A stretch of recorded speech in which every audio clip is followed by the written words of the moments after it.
gozo, qué alegría, qué bendición nuevamente estar en este lugar. Y yo espero que tú hayas venido hoy emocionado, gozoso, con ganas de alabar al Señor y también con ganas de que Él hable a tu vida hoy.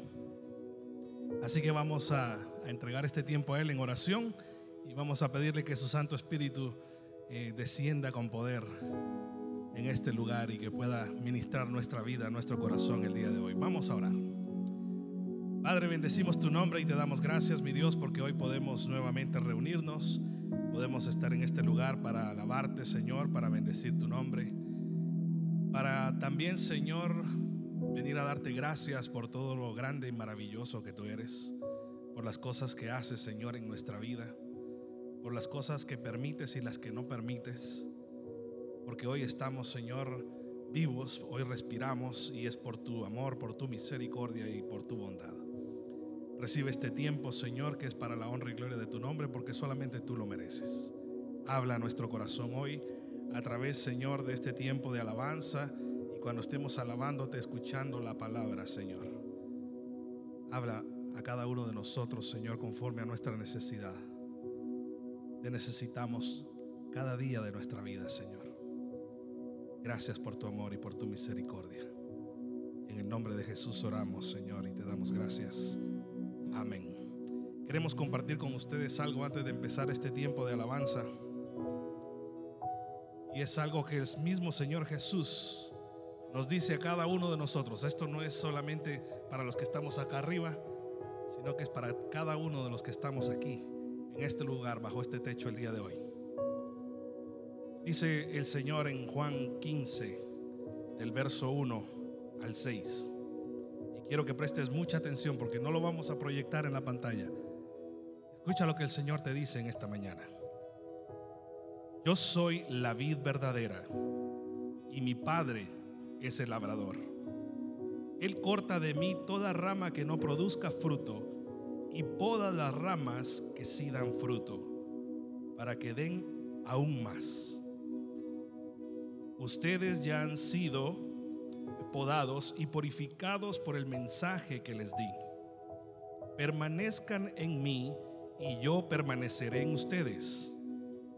Pues una rama no puede producir frutos si la cortan de la vid, y ustedes tampoco pueden ser fructíferos a menos que permanezcan en mí.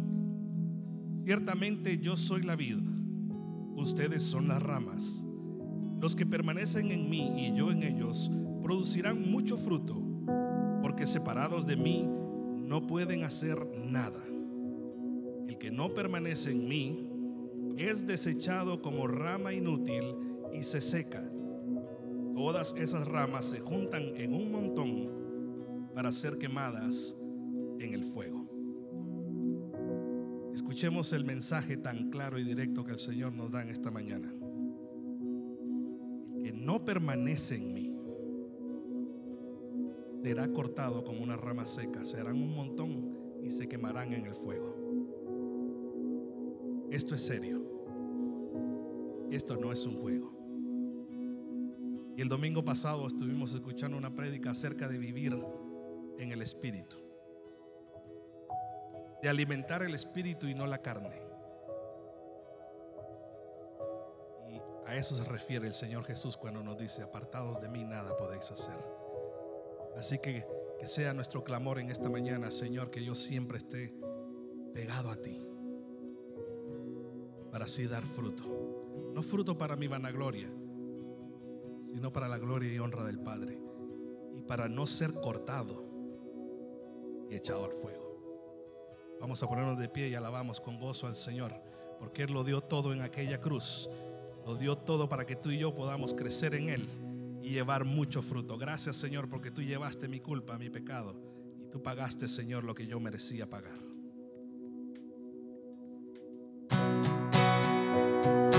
Te alabamos con gozo, Cristo. Saltamos, Señor, porque tú eres el Todopoderoso.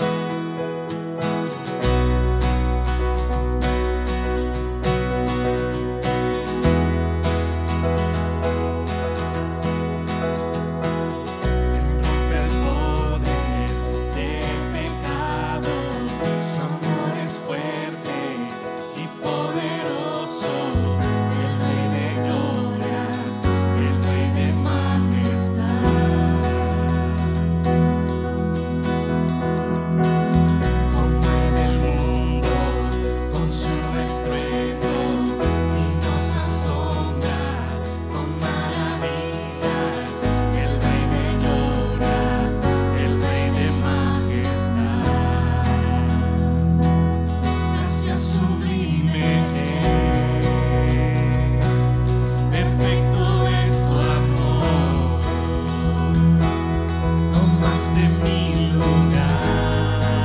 Gracias, Señor.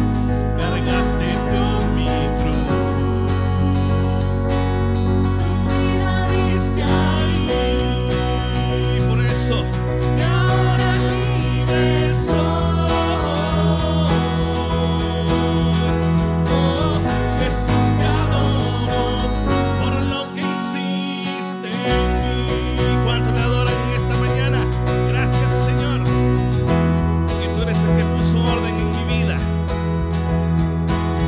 Pusiste en orden todo el caos, nos adoptaste como tus hijos, el Rey de gloria, el Rey de majestad.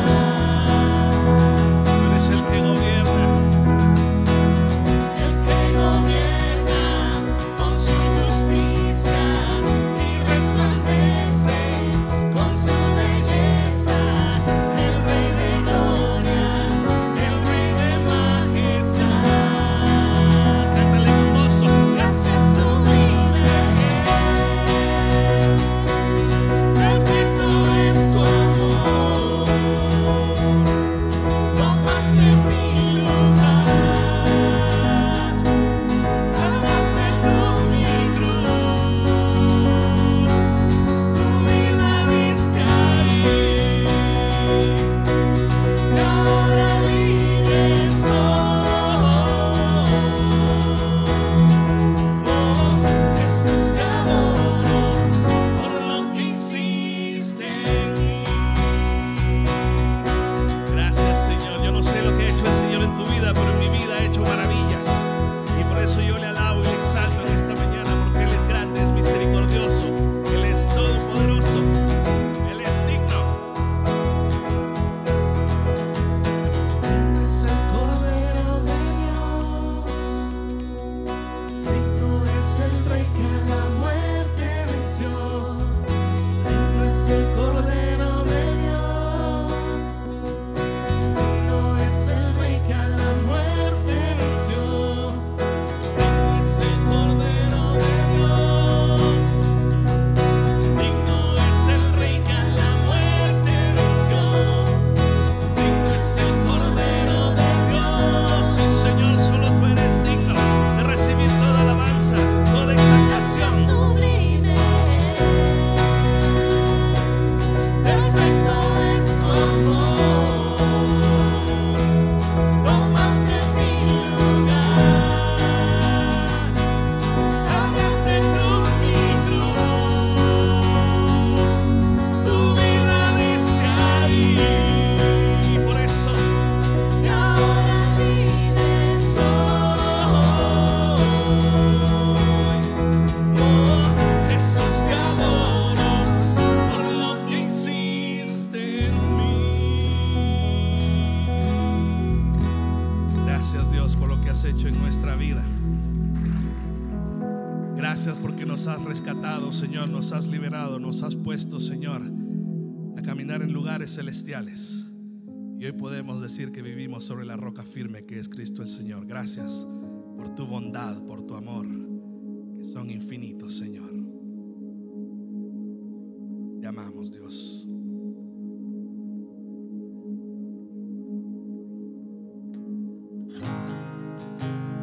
Oh, sí, Cristo, te adoramos. Gracias por tu amor.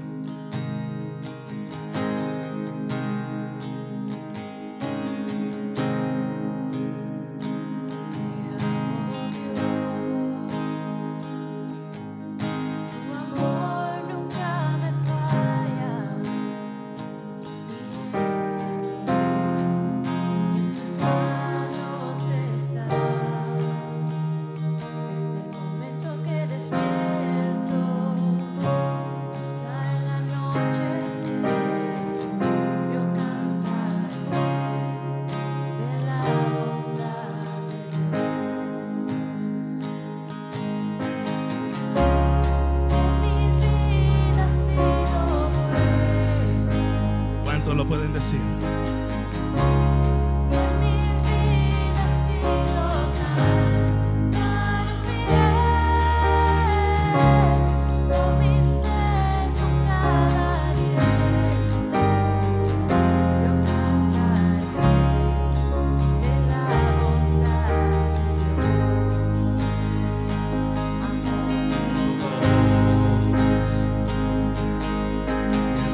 bondad, por tu misericordia, porque en mi vida, Señor, tú has sido bueno, porque tú eres bueno, porque para siempre tú serás bueno, Señor. Gracias por esa confianza, por esa seguridad que podemos tener en ti, mi Dios. Pero como hablábamos al principio, es necesario crecer en el Señor. Es necesario vivir pegado a Él. Es necesario cultivar lo espiritual en nuestra vida. Si no estuviste el domingo pasado, yo te insto a que hoy por la tarde vayas a YouTube y escuches el mensaje que el pastor Pino predicó el domingo pasado, y repases y medites, te lo aprendas de memoria y lo practiques también. ¿Por qué es importante? Porque dice la palabra en Mateo 7, del verso 21 al 23: no todo el que dice Señor, Señor entrará en el reino de los cielos, sino el que hace la voluntad de mi Padre que está en los cielos. Muchos me dirán en aquel día: Señor, Señor, ¿no profetizamos en tu nombre? Y en tu nombre echamos fuera demonios, y en tu nombre hicimos milagros. Y entonces les declararé, dice Jesús: nunca os conocí. Apartaos de mí, hacedores de maldad. ¿Te das cuenta lo serio que es esto? El día que tú hiciste la decisión por Cristo y seguir a Él, fue un tremendo paso de fe en tu vida. Y creo que es el primer paso que cada uno de nosotros debemos de dar. Pero déjame decirte que no se queda solamente allí. Dice el Señor Jesús: el que no hace la voluntad de mi Padre no entrará en el reino de los cielos. Ahí no está diciendo: el que no levantó la mano y me aceptó un día, ese no entrará. Y delante de él hay gente que ha echado fuera demonios, que creían en su nombre, que predicaban de él. Mas sin embargo el Señor les dice: apartados de mí, hacedores de maldad. Por eso es tan importante, hermano, y sigo recalcando en lo mismo, cultivar nuestra vida espiritual, crecer en el espíritu. No solamente vivir por vivir, no solamente vivir agradándonos a nosotros mismos, lo que a mí me gusta, lo que yo quiero alcanzar, lo que yo necesito. No. Nuestra mente tiene que cambiar y tiene que ser lo que al Señor le agrada, lo que Dios quiere de mí, lo que Dios me mandó a hacer, lo que estoy aquí en esta tierra para hacer, para cumplir su propósito y su llamado. Dice un predicador: ¿para qué te salvó Cristo? Para ir al cielo. Entonces él echa un chiste y dice: entonces, ¿qué haces aquí? El Señor no solamente nos llamó para salvarnos del infierno, sino también nos llamó para que le sirvamos, para que crezcamos en Él, para que permanezcamos unidos a Él. Y solamente es a través de su Espíritu Santo, solamente es a través de Él. Es Él en nosotros el que hace la obra, es Él y no nosotros, como dice este siguiente canto. Sigue, Señor, haciendo la obra en cada uno de nosotros y ayúdanos a estar siempre cerca de ti, mi Dios. Que nosotros cada vez menguemos y tú crezcas más, Señor, hasta llegar a la estatura del varón perfecto que tú requieres.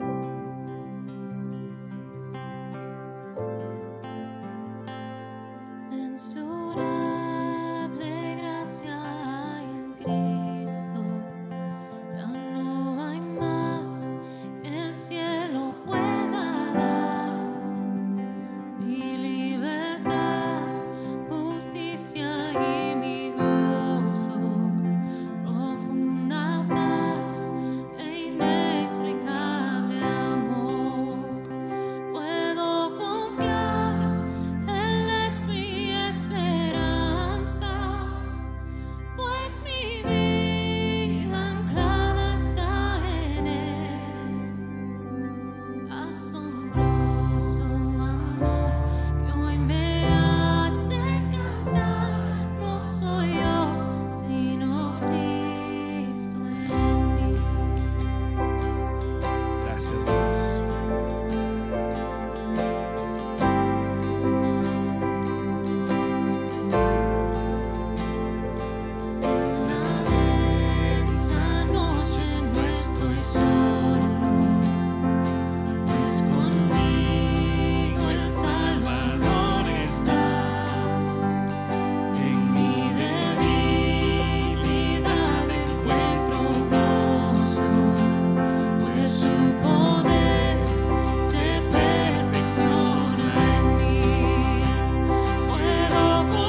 adoramos, oh Dios.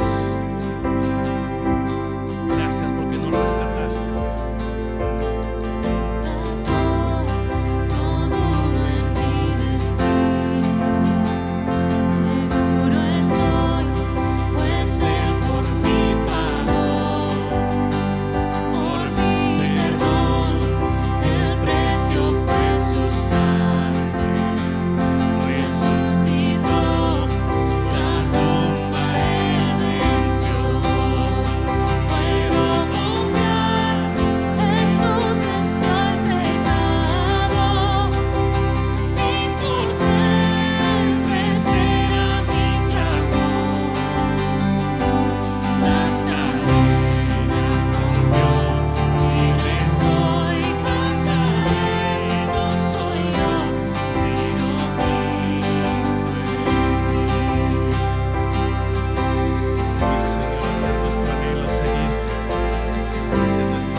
Dicen, Señor, yo sé que me hace falta tanto. Me hace falta, Señor, que tú crezcas en mí, porque no soy yo, eres tú, Señor, obrando a través de mí. Porque si tú no me llenas, Señor, de tu espíritu, nunca podré avanzar, nunca podremos vencer el pecado. Predicaba un pastor y hablaba y daba un ejemplo maravilloso acerca de lo que es crecer en el espíritu. Ponía un ejemplo y dice: imagínate que tú tienes al lado de tu casa o en tu patio un tremendo terreno, pero ese terreno está lleno de hierba mala, de monte, de árboles que han crecido por todos los lugares en desorden. Y llega un jardinero y te dice: te voy a arreglar ese campo, te voy a arreglar esa tierra. Y empieza a podar los árboles, a limpiar aquel terreno, a sembrar flores bellas. Cuando lo termina es una obra de arte, es un paraíso aquello. Entonces cuando se va de tu casa te dice: ahí está, yo lo arreglé, lo ordené, ahora tú cuídalo. Es tu deber.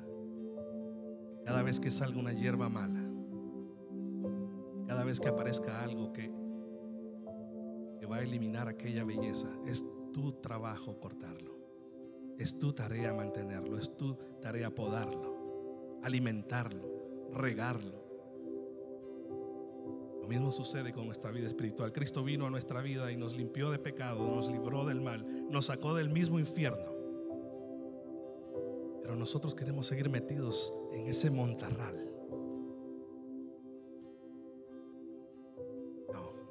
No dejemos que lo que Dios ha construido, lo que Cristo ha hecho por nosotros, se llene otra vez de monte con el pecado. Quiero terminar en esta mañana este tiempo de alabanza con algo maravilloso que el apóstol Pablo dijo en Filipenses 3. Y esto nos alienta y nos insta a cada uno de nosotros para seguir cultivando nuestra vida espiritual. Filipenses 3, 12 al 14, casi no lo sabemos todos de memoria, pero el Señor nos lo recuerda ahora y dice: no que lo haya alcanzado ya,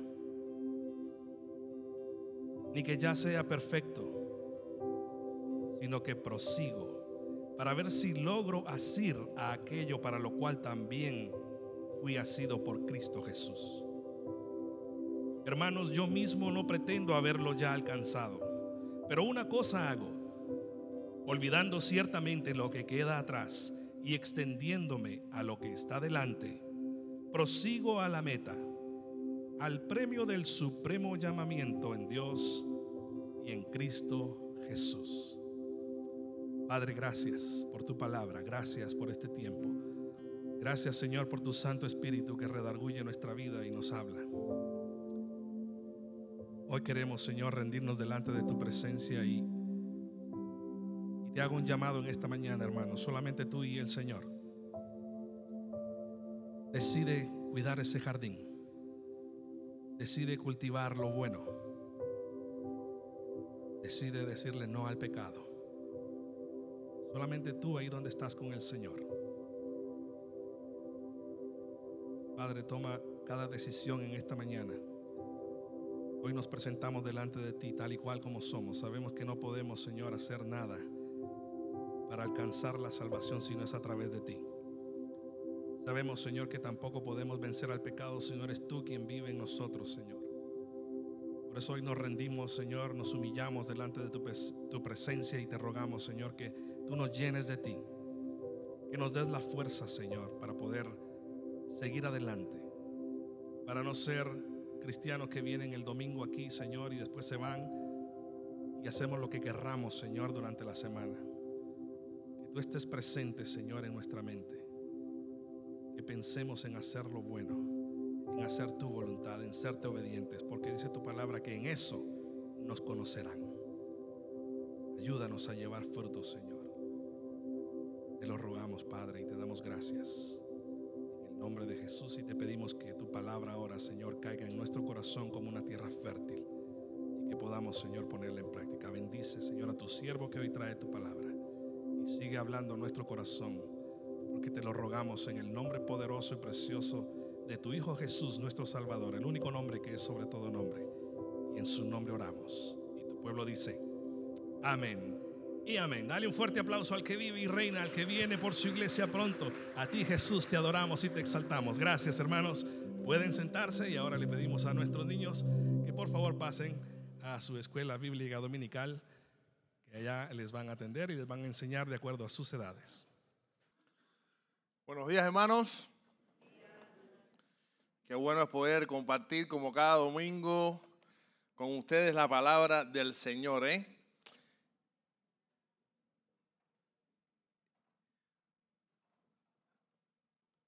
Y quiero comenzar haciendo una breve reflexión. Hace algunos años, ya unos cuantos, leí en las redes un artículo del pastor John MacArthur, que por cierto falleció hace unos días. Y no olvidaré nunca que aquel artículo, que estaba basado, era como una recopilación de uno de sus sermones, de los miles de sermones que habrá predicado en su vida, porque falleció con 86 años. Y aquel sermón quedó grabado en mi vida, aquellas enseñanzas. De hecho, recuerdo que hice mis apuntes. En su momento lo compartí con los jóvenes de Trinity cuando fui pastor de jóvenes. Así que Johnny, que debe estar por ahí, Jeremy, los sobrevivientes, que ya no son tan jóvenes, pero eran jóvenes de aquella época, quizás se acordarán de algo. Y hacía tiempo Dios había puesto en mi corazón compartir las ideas, las enseñanzas de este sermón. Y hoy es lo que vamos a hacer hoy. Porque lo veo muy puntual. Así que les pido que presten atención a este sermón, que de seguro nos va a hacer reflexionar a muchos de nosotros. Lo cierto, hermanos, que vivimos en una época en la que muchas iglesias están llenas. Qué bueno, ¿verdad? Llegar a un local y ver un templo repleto de personas. Pero no todo es oro, no todo es color de rosa en muchas iglesias. Hay iglesias que están llenas, pero no necesariamente de verdaderos cristianos. Hay quienes profesan fe en Jesucristo, pero en realidad no poseen una fe salvífica, una fe que salva. Santiago llama a este fenómeno, a esta clase de fe, como una fe muerta, o sea, una fe que finge ser espiritual, pero que en realidad está vacía por dentro y por ende no es auténtica, no es genuina. Dice Santiago 2:26, porque como el cuerpo sin espíritu está muerto, así también la fe sin obras está muerta. Y teniendo esta verdad en mente, el apóstol Pablo no dio por sentado que todos los miembros de la iglesia de Corinto de su época fueran convertidos, fueran salvos. Y por esa razón exhortó a cada uno de ellos a que se autoanalizara desde el punto de vista espiritual con honestidad, para que pudieran comprobar si en realidad la fe de ellos era auténtica. ¿A usted nunca le han dicho que una joya que usted tiene es de oro y al cabo del tiempo se ha dado cuenta que no era ni de oro 2? ¿Nunca le ha pasado eso?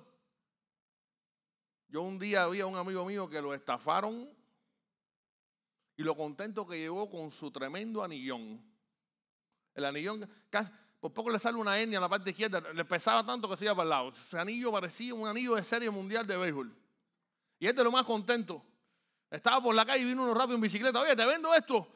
Wow, pero él se quedó impresionado porque aquello brillaba. El anillo aquel lo encandiló. Y el hombre le dijo, mira, esto por ser a ti $10. Y él rápidamente, suerte tenía $10, ¿no? Lo sacó y dice, no, pero también dame la camisa. La camisa que tienes puesta porque esto vale como $80. Bueno, el muchacho, y de paso dame la cartera. Y si tiene, no, tengo 10 pesos cubanos, con los 10 pesos cubanos también. Y el muchacho se aparece donde estábamos nosotros, de lo más contentos, sin camisa, sin cartera, pero con un clase de anillo. Y con la seguridad que su joya era genuina. Le duró muy poco a su felicidad. Al otro día lo veo cabizbajo y le digo, dime, Mandy, ¿cómo te va con tu nueva joya? Dice, ni me digas nada, era falsa. Vaya, yo desde el primer momento que la vi no me dio pinta de que fuera muy verdadera, pero él estuvo engañado un tiempito. Hermanos, Pablo sabía que había muchas personas que se decían cristianas y en realidad no lo eran. Por eso les exhortó a que se examinaran. Dice 2 Corintios 13:5, examínense para saber si su fe es genuina. Pruébense a sí mismos. Sin duda, saben que Jesucristo está entre ustedes. De no ser así, ustedes han reprobado el examen de la fe genuina. Y yo me pregunto, si en la época de Pablo era imprescindible evaluar la autenticidad de la fe, ¿cuánto más lo es hoy? En un contexto donde muchas personas practican un cristianismo cultural, superficial, rutinario, es urgente entonces volver a la raíz y preguntarnos, ¿cuáles son las señales distintivas de una fe salvadora genuina?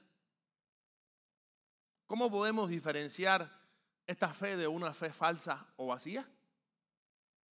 Pues bien, Esperamos que estas y otras preguntas de este apasionante tema puedan ser respondidas hoy a través del sermón que he titulado La autenticidad de una fe salvadora. Vamos a orar. Dios mío, gracias, porque tú eres bueno y para siempre es tu misericordia. En tus manos nos ponemos para que tú hables a través, Señor, de tu palabra y para que podamos ser receptivos a tu voz, de tal manera que podamos poner en práctica aquello que aprendamos hoy.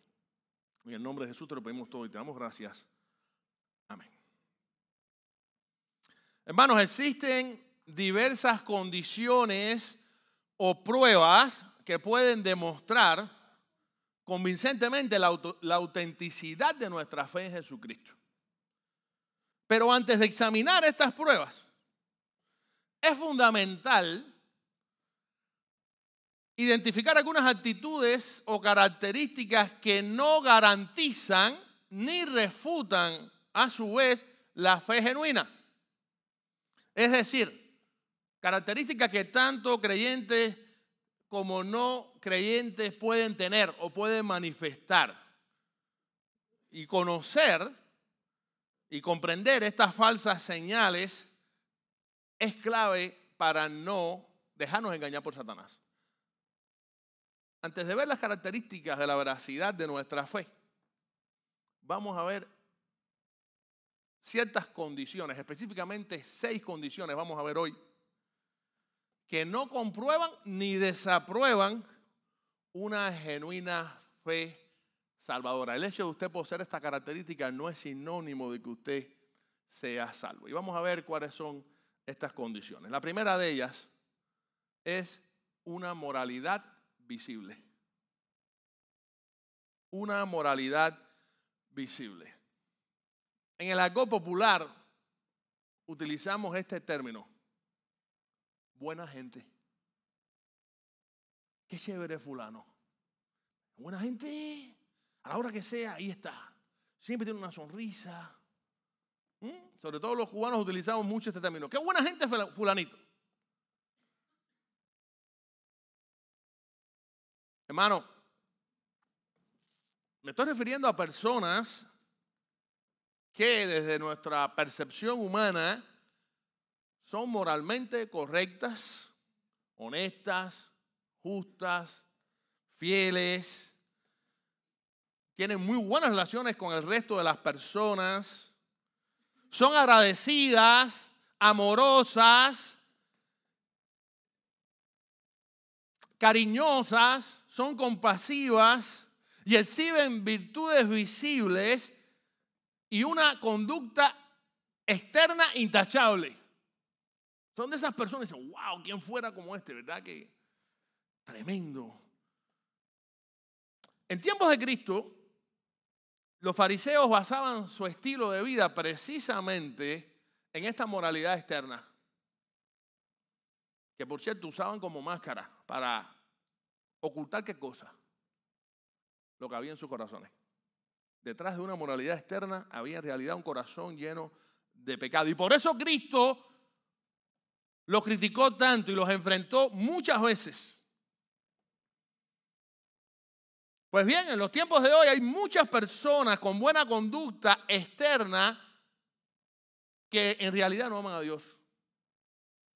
Por el simple hecho de que sus obras no provienen de un corazón regenerado, ni hacen esas obras para glorificar a Dios, más allá de lo aparentemente buenos que luzcan. Estas personas son honestas y justas con los demás, pero no con Dios. Se muestran leales y agradecidos con todos, menos con Dios. No hablan mal de otros, pero sí hablan mal de Dios. Mantienen buenas relaciones humanas, pero con Dios, de Dios no quieren saber nada.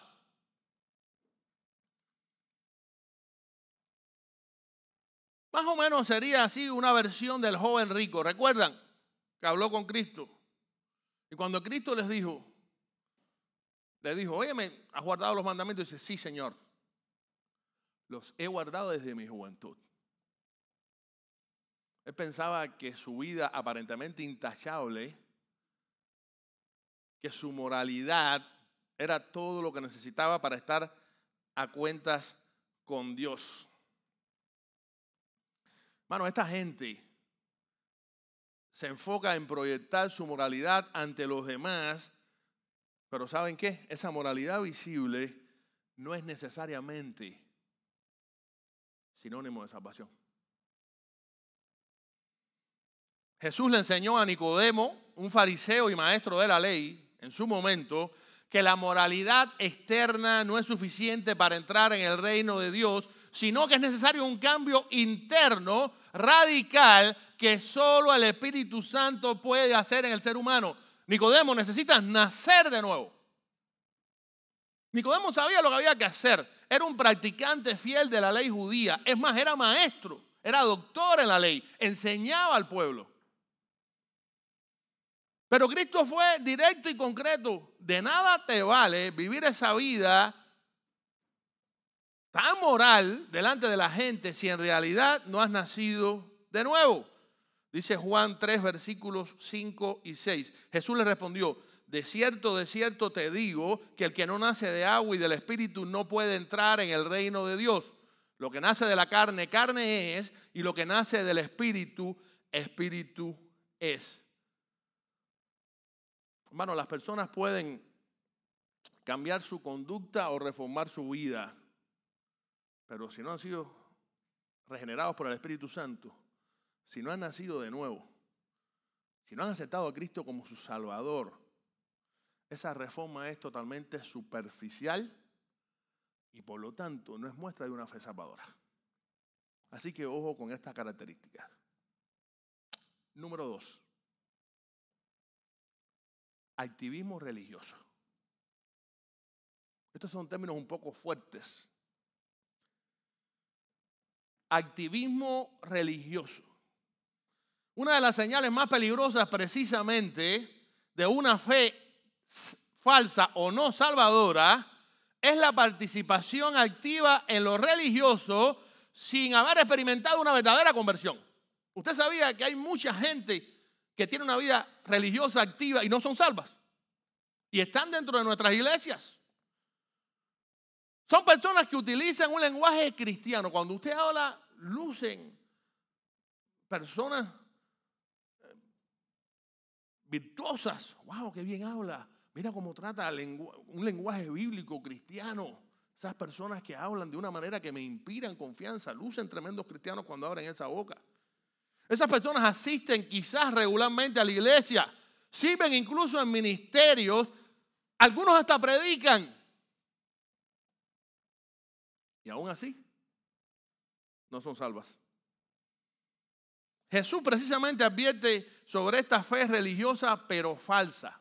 De hecho, en Mateo 7, 22 y 23, un pasaje que hemos mencionado mucho últimamente, ahí el Señor nos lleva al escenario más solemne e ineludible para todo ser humano, el juicio final. Sí. Sorprendentemente, quienes son juzgados en este pasaje que vamos a leer ahora, no son incrédulos ni ateos. Eran personas muy religiosas. Vamos a leer Mateo 7, 22 y 23. Muchos me dirán en aquel día, palabras de Cristo: Señor, Señor, ¿no profetizamos en tu nombre y en tu nombre expulsamos demonios e hicimos muchos milagros? Entonces les diré claramente: jamás los conocí. Aléjense de mí, hacedores de maldad. Personas religiosas, hacedores de maldad. Nunca habían conocido a Cristo. Estas personas hicieron obras espirituales, hablaron en el nombre de Jesús y parecían gente muy consagrada.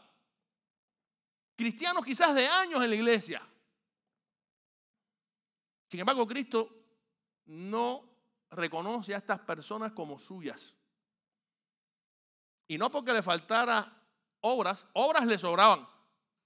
Fíjense que este pasaje no habla de cualquier tipo de obras.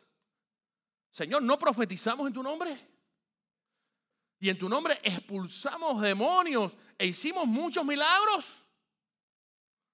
Cualquiera que pudiera hacer eso en una iglesia, todo el mundo diría: este hombre tiene una conexión con Dios tremenda. Sin embargo, la respuesta de Cristo fue tristemente contundente contra esta gente. Y es que esta gente, a pesar de todas sus obras, de todo su activismo religioso, jamás habían entablado una relación verdadera con Cristo. Su fe era religiosa, pero no real. Y hay dos ejemplos muy claros en la Biblia que quiero destacar. Uno de ellos fue el de Demas. Hace ya algún tiempo predicamos un sermón que recuerdo que se titulaba El síndrome de Demas. El nombre de Demas aparece nada más 3 veces en la Biblia. Pablo lo menciona. Demas le manda saludo en una de sus cartas. La segunda vez menciona Demas, mi colaborador. En otras palabras, Demas era alguien muy cercano a Pablo, formaba parte de su ministerio, de su equipo. Pero la tercera vez que Pablo lo menciona, tristemente dice, Demas me abandonó y se fue tras los placeres de este mundo. Una persona tan cercana a Pablo, ¿cómo es posible? Porque Demas no había experimentado una fe genuina. Era activo religiosamente, pero no había entregado su corazón a Cristo. Y el ejemplo más clásico quizás lo tenemos en Judas Iscariote, uno de los 12 discípulos. Cuando usted ve en la historia bíblica que durante su ministerio los discípulos hicieron esto, hicieron lo otro, predicaron, hicieron milagros, ahí estaba Judas incluido, ¿lo sabía? De hecho, Judas llegó a ser el tesorero del grupo. Claro, se coló por ahí porque el hombre era ladrón, ¿no? Pero uno puede decir, ¿cómo es posible esto? Era uno de los 12. Escuchó los mejores sermones de la historia de boca del propio Jesucristo. Vio los milagros más majestuosos e increíbles perpetrados por el Rey de Reyes y Señor de Señores. Comió con Cristo, compartió con Él. Si alguien podía conocer bien a Cristo, fue Judas. Sin embargo, lo traicionó y lo entregó. Jesús también desenmascaró esta falsa seguridad en los fariseos, los líderes religiosos de su época, quienes eran muy estrictos en sus prácticas, pero fríos y lejanos en su corazón. Dice Marcos 7:6, palabras de Cristo refiriéndose a ellos. Este pueblo me honra con labios, pero su corazón está lejos de mí. Los religiosos más populares de época de Cristo, alrededor de 6,000 habían cuando Cristo estuvo en esta tierra en su ministerio, eran muy seguidos por el pueblo. Sin embargo, tenemos que entender algo. La fe genuina no solo se mide por lo que se hace en público, sino por la transformación interior que produce obediencia, humildad y dependencia del Espíritu Santo. Por lo tanto, es posible tener un ministerio activo y público incluso en la iglesia y aún así no tener una fe salvadora. Me gustaría preguntarte a ti que me estás escuchando hasta este momento, ¿será que tu fe, esa fe que estás experimentando ahora y que tanta seguridad te ha dado, está basada en realidad en lo que tú haces por Cristo? ¿O en lo que Cristo ha hecho por ti? ¿Notan la diferencia? ¿Estás confiando en tus obras religiosas o en haber sido hecho una nueva criatura por Jesucristo? Les doy estas dos preguntas para reflexionar. Número 3. Conocimiento sobre Dios y su palabra. ¿Cómo hay gente por ahí que sabe Biblia, y que te la recitan de memoria? De hecho, hay ateos que están al frente de departamentos de teología en grandes universidades. ¿Lo sabía? Es triste, pero es una realidad. Y uno de los engaños más sutiles precisamente en la iglesia de hoy es creer que saber mucho acerca de Dios es lo mismo que conocerlo verdaderamente. Error. Y el pitico siempre que se pone cuando se equivoca en la competencia. No soy muy bueno imitando estos sonidos, pero imagínenselo. No, error, craso error. El conocimiento intelectual por sí solo no salva a nadie. A nadie. Mira, hermano, se puede tener la doctrina correcta, conocer todas las verdades del Evangelio, saber quién es Jesucristo, que eres pecador, saber la obra del Espíritu Santo, saber que hay un infierno, haber oído cientos de sermones, de estudios bíblicos, y aún así estar espiritualmente perdido. Qué triste. Qué triste. El autor de la epístola a los Hebreos advierte con fuerza sobre este tipo de personas. Dice Hebreos 10, 26 y 27. Porque si seguimos pecando deliberadamente después de haber recibido el conocimiento de la verdad, ya no queda sacrificio alguno por los pecados, sino una horrenda expectativa de juicio y de fuego ardiente que ha de devorar a los adversarios. Y aquí el escritor bíblico no habla de incrédulos ignorantes, sino de personas que han conocido la verdad, pero la han despreciado deliberadamente. Qué triste. Y este pasaje nos muestra la realidad de hombres muy bien informados, con mucho conocimiento intelectual de las verdades de Dios, pero rebeldes contra Él.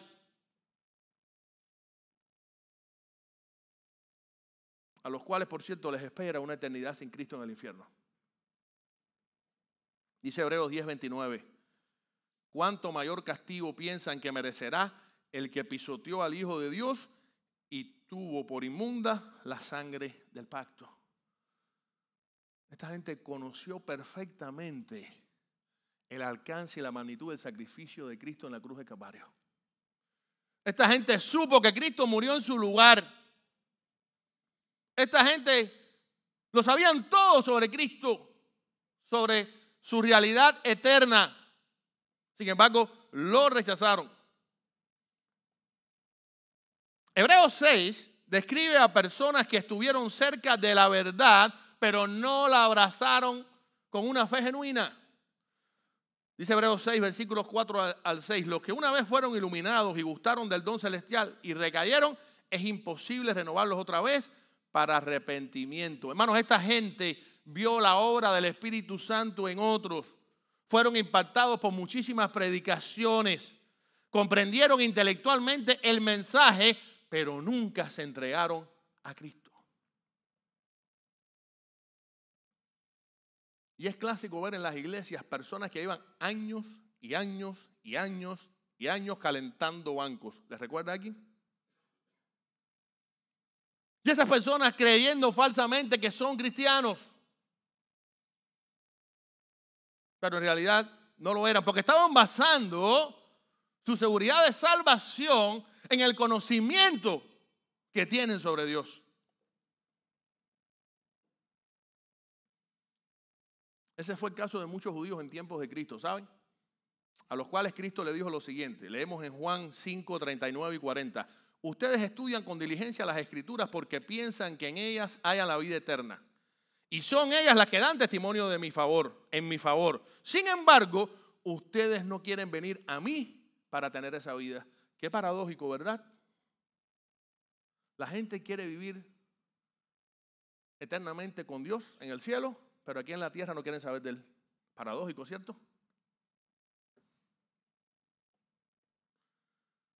¿Cuánta gente teóricamente sabe muy bien cómo jugar béisbol, por ejemplo? Usted me pregunta a mí, yo sé muy bien eso. Soy tremendo pelotero virtual. A lo mejor ahora me das un bate no, una tabla de planchar y una pelota de playa, y a lo mejor no le puedo dar a la pelota de playa. Sin embargo, teóricamente te puedo escribir cómo hacer swing, la hiperextensión de los brazos, cuándo darle la bola, cómo no mover la vista, hay que seguir la pelota todo el tiempo. O teóricamente está muy bien, tengo todo el conocimiento, por lo menos gran conocimiento, pero a la hora de la verdad no soy pelotero, ¿sabes?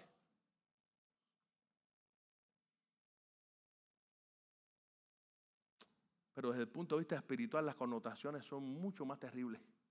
porque son eternas. Hay mucha gente que conoce las Escrituras, pero están yendo ahora mismo camino al infierno. Un hombre no puede ser salvo sin el conocimiento de la verdad. Y eso es una realidad. Pero poseer ese conocimiento simplemente no salva. Y es algo que debemos tener bien claro. Amigo mío que estás aquí. Quizás eres hasta miembro de Iglesia Alcance Miami o de cuántas iglesias has sido. Ten cuidado que tu fe no esté basada en el mero conocimiento que tienes sobre Dios y su palabra. Te recuerdo que eso solamente no salva. Aunque es cierto que solo la verdad del Evangelio nos libera y que todo aquel que es salvo es gracias a que ha aceptado y conocido la verdad, el hecho de simplemente conocer la verdad no salva a nadie. Número 4. Y este es fuerte. Convicción de pecado. Convicción de pecado. Nuestro mundo está lleno de personas que se sienten muy culpables ante Dios y ante la sociedad. De mucha gente. Incluso muchas de estas personas se sienten mal por su pecado. Se consideran pecadores. Lo saben. La Biblia nos cuenta sobre un personaje sui generis, Félix. Encontramos en el libro de los Hechos. Este Félix era gobernador de Judea. Y en cierto momento, cuando Pablo le habló del Evangelio, Félix tembló por la convicción de pecado que sintió en su corazón al escuchar a Pablo. Sin embargo, no dejó atrás sus ídolos, ni se arrepintió de sus pecados, ni se volvió a Dios. Leemos en Hechos 24, versículos 24 y 25. Unos días después, Félix regresó con su esposa Drusila, quien era judía. Mandó llamar a Pablo y lo escucharon mientras les hablaba acerca de la fe en Cristo Jesús. Al razonar Pablo con ellos acerca de la justicia, el control propio y el día del juicio que vendrá, Félix se llenó de miedo y le dijo a Pablo: vete por ahora, cuando sea más conveniente, volveré a llamarte. ¿Cuántos Félix hay en este mundo? ¿Cuántos Félix tristemente hay en nuestras iglesias? Hermano, el Espíritu Santo trabaja incansablemente para convencer a los hombres de sus pecados y de sus injusticias. Pero lamentablemente muchos no responden con un arrepentimiento verdadero a este llamado. Ese fue el caso, por ejemplo, de Simón el Mago, un personaje que formó parte de una de las congregaciones de la iglesia primitiva. Vamos a leer algunos pasajes, 3 versículos, Hechos 8, 9, versículos 13 y 18, para dar un resumen de quién fue este hombre y qué fue lo que hizo. Pero había un hombre, versículo 9, Hechos 8. Había un hombre llamado Simón que antes ejercía la magia en aquella ciudad y había engañado a la gente de Samaria haciéndose pasar por algún grande. Más adelante leemos el versículo 13. Después de escuchar el mensaje de salvación, también creyó Simón mismo. Y habiéndose bautizado, se bautizó y todo, estaba siempre con Felipe. Y viendo las señales y grandes milagros que se hacían, estaba atónito. Este Simón escucha el mensaje de salvación, aparentemente acepta a Cristo, se bautiza, se incorpora a la iglesia, estaba siempre con Felipe. Y dice que estaba atónito al ver los milagros que se realizaban por medio del poder de Dios. Sin embargo, el versículo 18 nos muestra en realidad quién era este Simón. Dice así: cuando vio Simón que por la imposición de las manos de los apóstoles se daba el Espíritu Santo, les ofreció dinero. ¿Ha conocido usted a alguien que cree que con el dinero lo puede comprar todo? Eso no es algo de ahora. Este hombre pensó comprar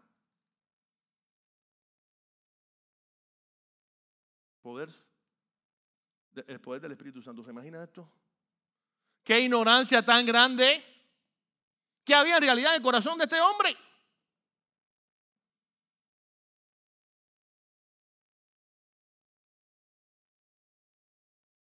Hermano, esto es muy parecido a aquellas personas, yo diría que millones en el mundo, que son adictos al cigarro, sabiendo que deben dejar de fumar, porque esto puede traerle graves enfermedades. Incluso algunos están enfermos y le dicen no pueden fumar, y lo saben, no pueden fumar.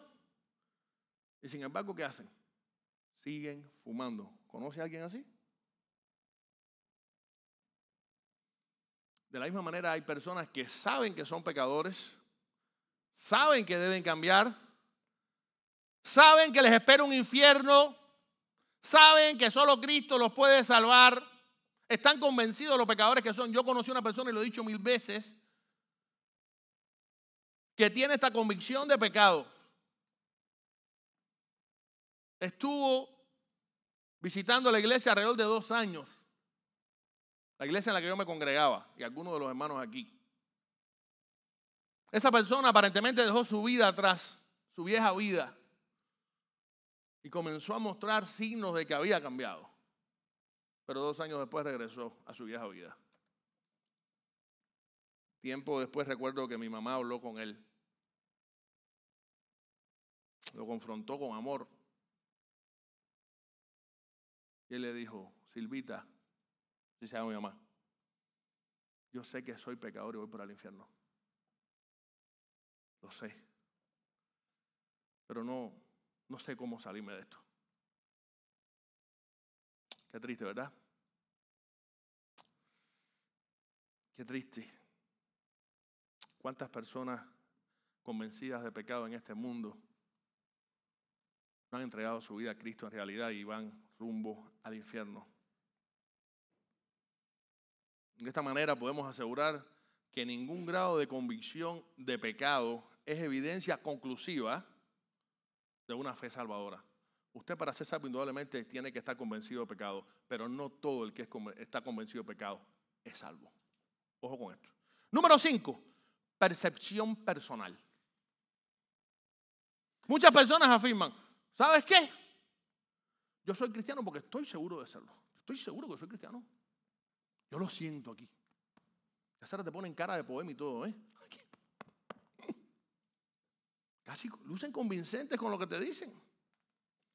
Pero pensar así no es evidencia irrefutable de salvación, hermano. ¿Cuánta gente está sinceramente equivocada debido a que ellos mismos se fabrican su propia realidad? Si la salvación dependiera únicamente de lo que uno cree en sí mismo, hermano, nadie pudiera ser engañado. Nadie pudiera ser engañado. Sin embargo, la Biblia advierte que muchos se engañan a sí mismos. Dice Proverbios 14:12, hay camino que al hombre le parece derecho, pero su fin es camino ¿de qué? De muerte. ¿Cuánta gente están viajando a la muerte espiritual? Van rumbo a la muerte espiritual creyendo que van rumbo al cielo. ¡Qué triste!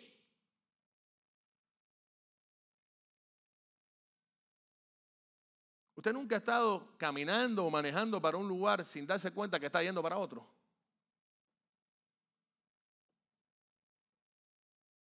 Vaya, todavía si se da cuenta a mitad de camino está bien. ¿Se imagina que usted llegue de pronto? Yo recuerdo que un día, guiándome por el GPS, a mí me parecía que no iba por el camino correcto, pero yo me dejé guiar por el GPS confiadamente. Y aquello se demoraba y se demoraba y se demoraba. Y llegué a un lugar algo complicado. Vaya, me parecía que el lugar donde yo iba no se parecía a ese. Había un poco de humo en el ambiente. Estaba aquello desolado. Por alguna razón no había luz en las carreteras ni en las casas. Yo dije, yo aquí no abro la ventanilla. Cuando llamo a la persona, oye, ¿dónde estás? Dice, aquí estoy afuera en la casa, ¿tú no me ves? Y debajo de la luz del poste. Digo, ¿poste? ¿Luz? Por poco lleva los callos. Y resulta ser que estaba en otro lado. A esa hora regresar. Oye, me fue duro para mí. Bueno, al menos no me bajé. Bueno, lo malo de esto es que cuando estamos hablando de un destino eterno, una vez que llegues no hay regreso. Y la confianza en ti mismo que tú te autogeneraste no va a funcionar, no te va a otorgar la salvación. La realidad es que Satanás ha sembrado una falsa seguridad de salvación en muchos corazones por esta vía. ¿Y saben qué? Es que él es experto en eso, en engañar, en ocultarnos la verdad.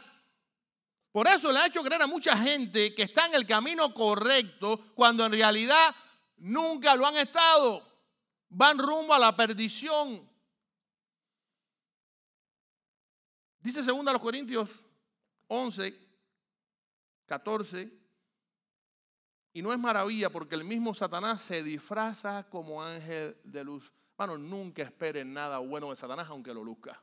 Él es 100% maligno. Una frase que leí en un libro de Charles Stanley una vez y nunca se me ha olvidado. Satanás es 100% maligno, no 99.9%. No hay la mínima posibilidad de que él pueda actuar de buena fe en nada, aunque luzca que te está dando algo. Al final te lo va a cobrar y bien caro.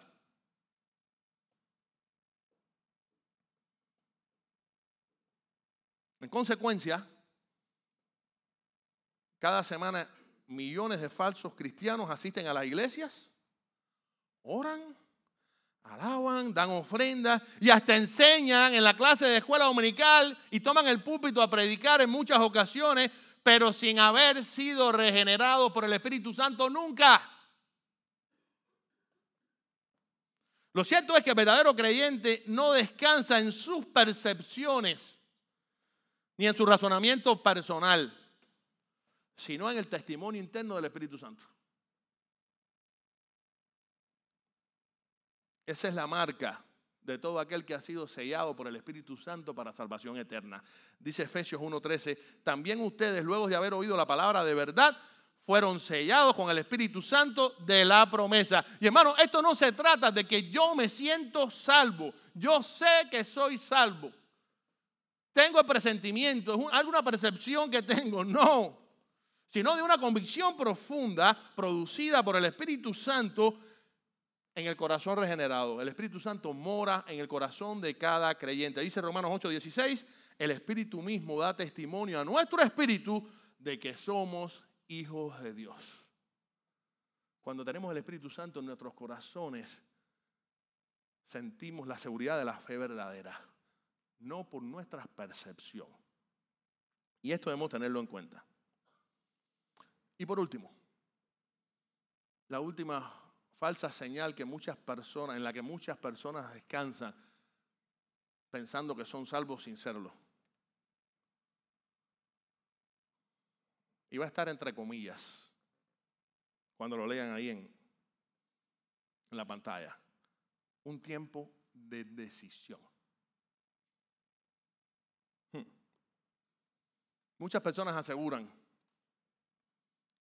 yo sé que soy salvo porque un día yo hice la oración del pecador. ¿Ha escuchado eso?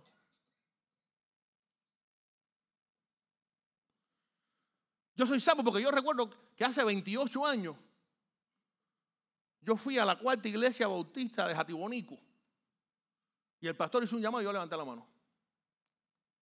Eso me da una seguridad a mí. Yo recuerdo, eso fue hace 28 años, te puedo decir hasta la fecha y la hora y todo.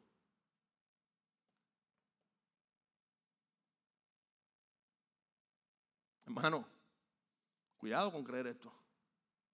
Una cosa es que Dios utilice un llamado de un pastor para que usted públicamente confiese que ha aceptado a Cristo. Y otra cosa es que usted, por haber levantado la mano, en realidad sea salvo. ¿Notan la diferencia? Una cosa no necesariamente tiene que ver con la otra. Estas personas recuerdan los detalles de ese día. Sin embargo, no han tenido un cambio interno real. Y podemos ver reflejado a este tipo de personas en la parábola del sembrador. Mateo 13, versículos 20 y 21. Jesús hace mención ahí en estos versículos a aquellos que reciben la palabra de Dios con gozo, pero solo de manera emocional. Al poco tiempo se van. Dicen estos dos versículos: el que recibió la semilla que cayó en el suelo lleno de piedras es el que oye la palabra y de inmediato la recibe con alegría. Pero como no tiene raíz, dura poco tiempo. Cuando surgen problemas o persecución a causa de la palabra, enseguida se apartan de ella.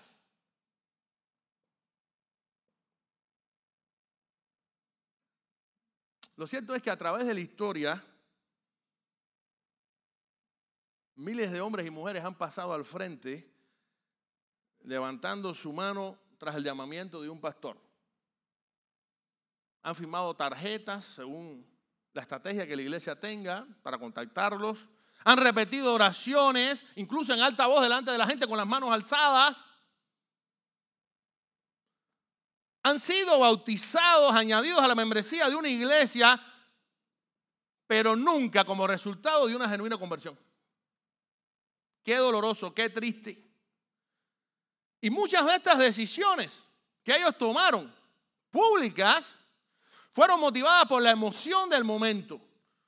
Quizás por la presión de sus familiares, la presión del grupo en ese, se sintieron presionados, vieron que otro levantó la mano y ellos no querían quedarse atrás, se embullaron en ese momento quizás.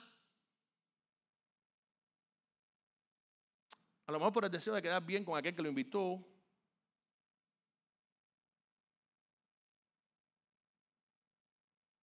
Pero no por una profunda convicción de pecado y como consecuencia de una fe genuina en Jesucristo. Pablo describe a esta gente en 2 Timoteo 3:5. Tendrán apariencia de piedad, pero negarán la eficacia de ella. Hermano, la evidencia de una conversión real no implica solo un momento en el pasado, sino una transformación continua. El verdadero creyente vive en santidad y continuamente se acerca más a Cristo, lucha contra el pecado. Y esta transformación continua está sostenida solo por la gracia de Dios. Una fe que no cambia la vida, que no muestra transformación en la vida, es una fe que no salva el alma. Dice 2 Corintios 5:17, de modo que si alguno está en Cristo, nueva criatura es. Las cosas viejas pasaron, he aquí todas son hechas nuevas. La gente va a palpar en nosotros nuevas criaturas espirituales. Lo que antes nos gustaba y practicamos, el pecado, ahora lo desechamos completamente. Ahora miramos al Dios que antes le habíamos dado la espalda. Y ahora nos gozamos en agradarle en vez de agradar al pecado. Porque cuando aceptamos a Cristo cambiamos de amo, de Señor. Antes éramos esclavos de pecado y ahora somos siervos de Jesucristo. Quiero terminar este sermón con una ilustración. Los que me conocen saben que soy fanático de dos cosas, de la comida y el deporte. Luce un poco paradójico, pero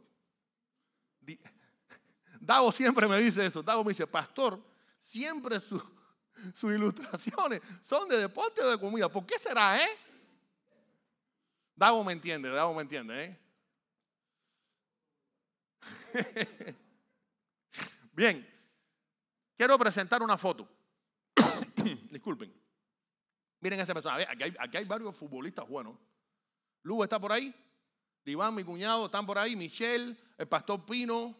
Kevin es campeón en FIFA. Mis sobrinos,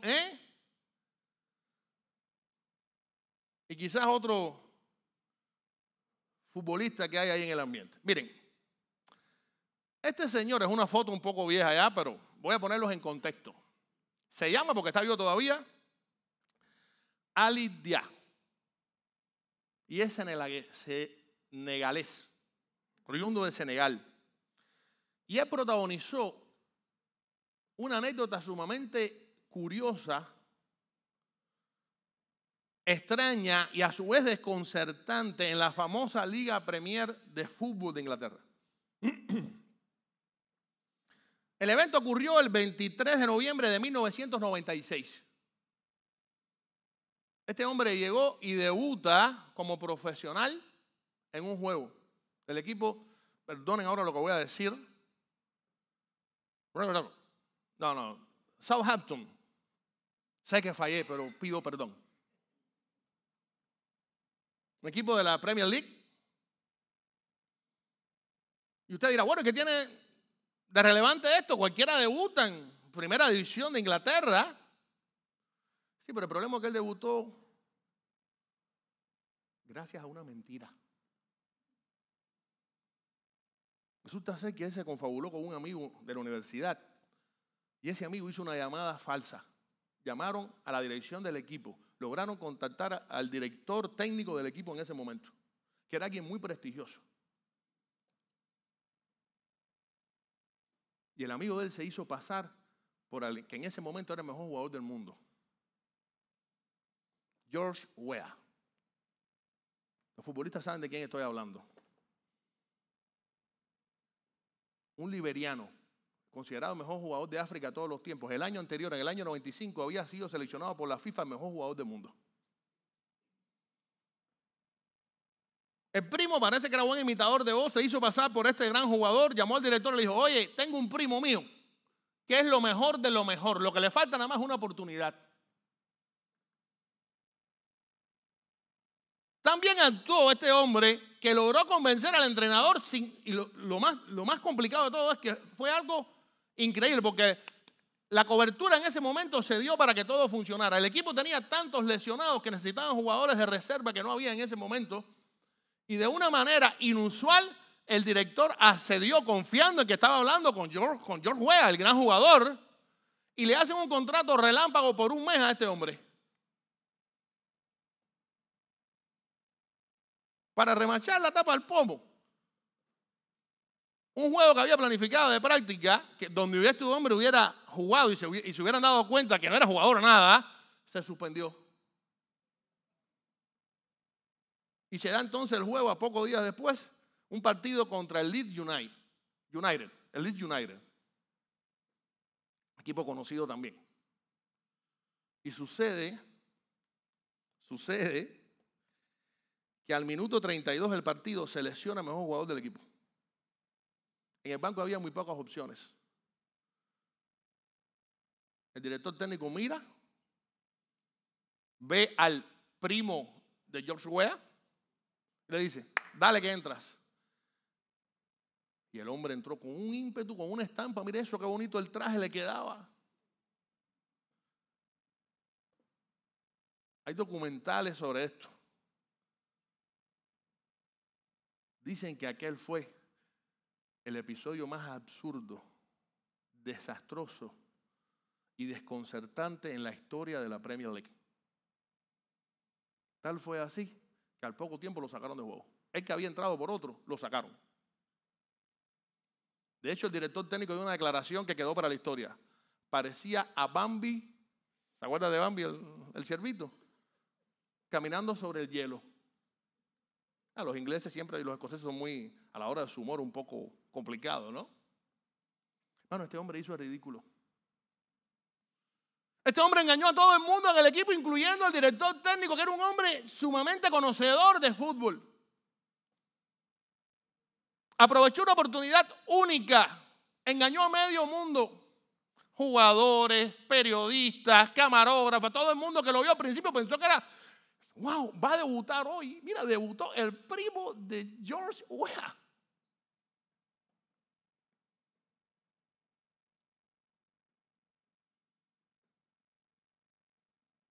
Y yo me pregunto, ¿cuántos Ali Day habrán en las iglesias por ahí? Quiero que entiendan el sentido de la ilustración. ¿Cuántos habrán por ahí engañándose a ellos mismos? Pensando que tienen asegurado la vida eterna, que juegan en el equipo de Jesucristo, que pertenecen a su iglesia.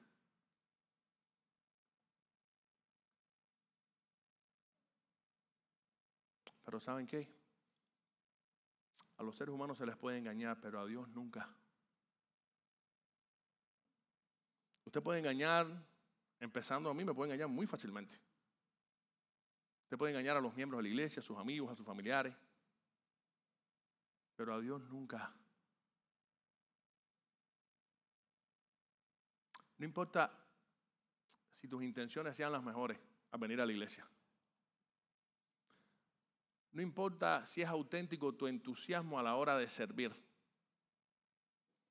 No importa la cantidad de dinero que ofrendes mensualmente. No importa la Biblia que le muestras a la gente que sabes. No importa la seguridad con que tú te expreses de tu salvación. Eso no importa si no has aceptado a Cristo como Señor y Salvador de tu vida y si tu vida no muestra los frutos del Espíritu Santo a través de ti.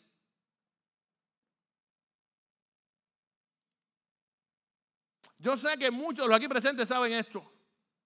Y para nada estoy dudando de la fe de nadie, hermano. Entiéndanme.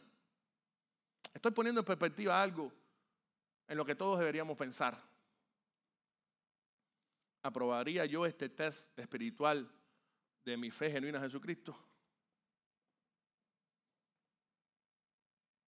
¿O será que me he dado cuenta que en realidad nunca he sido hijo de Dios? Porque nunca he tenido una relación real con Jesucristo. Porque nunca he aceptado por fe su sacrificio en la cruz por mí.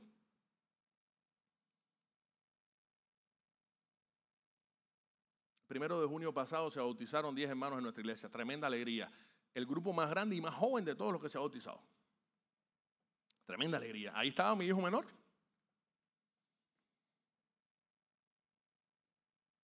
A ellos les digo, muchachos, qué bueno que se bautizaron. Pero el bautismo no salva a nadie. A todos aquí les digo, qué bueno que hoy estamos aquí en la iglesia, pero estar aquí no salva a nadie. Qué bueno es que incluso compartamos nuestro conocimiento de la Biblia a otros y que le prediquemos a otros. Está bien, pero eso no es signo de que tú eres salvo. Dice la Biblia que Dios pesa nuestros corazones. Dios lo sabe todo. A Dios no podemos engañarlo ni un segundo. Por eso hoy yo simplemente estoy invitando a los hermanos a que, al igual que la iglesia de los Corintios, puedan autoexaminarse sinceramente ahí con Dios y analizar estos puntos que hemos visto en el sermón. Estás a tiempo, si aún no has entregado tu vida a Cristo. Sé sincero contigo mismo. Si es tu caso, no te engañes más. Estás por el camino equivocado. Te espera una eternidad con Cristo si en realidad no le has aceptado como Señor y Salvador de tu vida.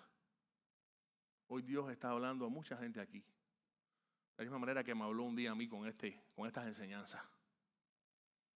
Y lo que pretendemos es mostrar la verdad de la realidad de cada ser humano aquí presente. Estamos de paso en este mundo. Unos un tiempo, otros más, unos menos. Pero algún día todos compareceremos ante Cristo. Las decisiones que hayamos tomado en este mundo definirán nuestra eternidad. Cristo ya murió por ti. Cristo ya hizo lo que tú no podías. En ti está el aceptar o no el regalo de salvación que te ha dado. Recuerda, somos salvos solo a través de Jesucristo. Esa es la garantía de nuestra salvación. Vamos a orar. Dios mío, gracias porque tú eres bueno y para siempre es tu misericordia. Señor, gracias porque tú nos explicas claramente en tu palabra la verdadera esencia de la salvación. Sé con cada uno de los aquí presentes, oh Dios. Sé con aquellos corazones que quizás hoy se han estremecido ante este sermón un poco atípico. Sabemos que tu palabra nunca vuelve vacía, oh Señor. y que tú ahora mismo estás impactando vidas y corazones que quizás se han dado cuenta de que hasta hoy habían vivido engañados, viviendo una vida religiosa, teniendo activismo en la iglesia, confiando en el conocimiento bíblico y que sobre ti tienen, depositando su esperanza en sus propias percepciones. Señor, te suplico que tengas misericordia de ellos, que puedan entender que Jesucristo es el único camino a ti y que la única muestra de salvación es aceptarle como Señor de sus vidas. En ti confiamos, oh Dios, y te pedimos que seas también con nosotros aquellos que ya te hemos aceptado. Que estos 6 puntos del mensaje nos sirvan para recordar que somos salvos por gracia, solamente por gracia a través de la fe en Jesucristo. Que nunca olvidemos esta gran verdad. Ahora guíanos, bendícenos y perdona nuestras faltas y nuestros pecados. En el nombre de Jesús. Amén. Para nosotros es una alegría tremenda poder compartir con ustedes, de verdad. Pero siempre digo algo y lo digo de corazón. Más allá de lo bien que puedan haberse sentido, que esperamos que haya sido así, lo mejor que han hecho hoy es poder, junto al pueblo de Dios, alabar y glorificar al Rey de Reyes y Señor de Señores. Eso no tiene precio. Y es lo que hacemos aquí cada domingo. Así que siéntanse todos bienvenidos en Iglesia Alcance Miami. Dios les bendiga. Seguimos rapidito con los anuncios, recordando las actividades para esta semana. Dios mediante, el próximo viernes tendremos nuestras actividades de costumbre. 8:30 de la noche, aquí mismo, no en este local, pero en este mismo edificio, estaremos celebrando. Los niños tendrán su servicio, los jóvenes tienen su programa especial de jóvenes, incluido el grupo de alabanza de jóvenes que los ministra en la adoración. Va a haber un programa especial porque ya pronto estarán partiendo para el campamento en 2 semanas. No se pierdan esta oportunidad. Por cierto, hoy terminando el culto, ¿cierto, Leo? Va a haber reunión de los padres, de los jóvenes que van a ir al campamento. Así que, por favor, si su hijo va al campamento, no se vaya para ver detalles de última hora, hacer los últimos ajustes. No se pierda este meeting. ¿Dónde va a ser, Leo? Ustedes sigan a Leo. Por donde él vaya, ustedes van. ¿Ok? Así que ya saben. Vamos a estar celebrando el viernes entonces. Los jóvenes tienen su culto de jóvenes, los niños también su programa y los adultos estaremos celebrando un culto de oración. Necesitamos orar, necesitamos darle gracias a Dios también, así que están todos invitados, un espacio para toda la familia. Y el próximo domingo, Dios mediante, estaremos entonces a las 10 de la mañana recibiendo clases bíblicas. Si usted tiene entre 0 y 400 años, usted califica para cualquiera de las 4 clases que tenemos, ¿ok? Si tiene más de 400 años, habla conmigo y hacemos un ajuste. Pero miren, qué bueno es estudiar la palabra de Dios. Qué bueno es aprender de la palabra de Dios y compartirla. Así que hay un espacio para todas las edades, aprender de la palabra de Dios de 10 a 10:45, 15 minutos de break. Y después a las 11 de la mañana estaremos celebrando a Cristo por medio de un culto similar a este, donde juntos vamos a alabar su nombre a través de melodías, de canciones, donde juntos vamos a compartir su palabra y por último, donde vamos a poder disfrutar de una coinonía cristiana. Yo estoy seguro que la mayoría de los aquí presentes anhelamos que llegue el domingo. No solo para tomarnos un poquito de café y compartir con los hermanos en el pasillo, sino para juntos poder celebrar a Cristo, hermano. Hermanos, somos unos bendecidos. Ustedes saben cuántos cristianos ahora mismo están entregando su vida por tener una Biblia en su poder. ¿Saben cuántos millones de cristianos ahora mismo no pueden reunirse libremente porque los persiguen, los encarcelan, porque los matan? ¿Se imagina qué afortunados somos? Más allá de que somos más que bendecidos porque ya somos salvos a través de Jesucristo.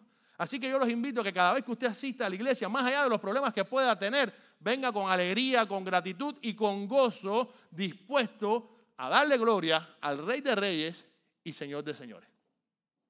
Por último, quiero recordar que si usted desea ofrendar, puede hacerlo físicamente ahí en el buzón de las ofrendas. Si desea hacerlo online, simplemente va al sitio alcancemiami.com. Ahí clique al letrerito que dice ofrendar y se le va a explicar cómo poder hacerlo. Un último anuncio. Nuestros jóvenes pronto irán para su campamento. Siempre hacemos este llamado. Si algún hermano desea de corazón hacer alguna donación para ayudar a algunos gastos de este campamento. Puede después ver al hermano Leo, al hermano Ricardo. Algunos hermanos siempre lo han hecho a través de los años. Esto es algo muy voluntario, por supuesto, pero bueno, siempre hay algunas necesidades, algunos gastos que cubrir y siempre es bueno hacer este llamado. Así que si Dios lo pone en su corazón, puede ver a estos hermanos para hacerle entrega de esa donación si así lo desea. Nos ponemos en pie entonces para terminar, hermanos. Por favor, no dejemos de orar por nuestra iglesia, no dejemos de orar por nuestra hermana Ermita, nuestro hermano Arturo que está aquí, no dejemos de orar por nuestra hermana Teresa que está aquí también con nosotros, no dejemos de orar por el resto de los hermanos, de los necesitados, no dejemos de orar por las almas que necesitan que les prediquemos para que Dios prepare ese terreno, no dejemos de hacer nuestra parte, no dejemos de proclamar el evangelio. No somos un club social, somos la iglesia de Jesucristo y nuestra misión es hacer discípulos a todas las naciones, ahí en tu barrio, en tu trabajo, en tu familia, cuando estés de vacaciones, en la parada de la guagua, cuando estés en el Uber, donde quiera que estés. Tenemos esa misión de llevar el evangelio hasta lo último de la tierra, hermano. Confiamos en que Dios siempre hace su parte. Mi pregunta, como un reto a su vez, es, ¿seremos capaces de hacer la nuestra? Confío que sí, porque somos la iglesia de Jesucristo. Oramos. Señor, gracias por todas las bendiciones que has derramado sobre nosotros. Gracias, oh Señor, porque como siempre, tú nos has hablado claro y alto a nuestros corazones. Sé con aquellos hermanos que nos visitan, bendícelos, gracias porque han estado entre nosotros. Sé con aquellos que están luchando ahora mismo con decisiones que tomar en su vida. Dales claridad, discernimiento. Sé con los enfermos de nuestra congregación, sabes que son muchos, oh Dios. Bendícelos. Sé con sus familiares también. Sé con todas las necesidades que tienen. Sé con aquellos hermanos también, oh Dios, que están esperando por alguna corte migratoria, por alguna entrevista, Señor, que están en un limbo migratorio. Señor, tú lo puedes todo. Por eso acudimos a ti, para que les des paz a estos hermanos, para que derrames tu misericordia sobre ellos y para que ellos puedan estar confiados como un león. Porque sabemos que nuestras vidas no dependen de las leyes, ni de los políticos, ni de nadie, sino exclusivamente de ti. Y en tus manos estamos. Danos esa seguridad siempre, aun cuando creamos que no hay una luz al final del túnel. Algo que no es cierto, porque tú has prometido estar siempre con nosotros y en nosotros. Gracias una vez más te damos por todo. Bendícenos, ayúdanos y guíanos siempre. En el nombre de Jesús. Amén. Dios les bendiga, hermanos. Quedan despedidos.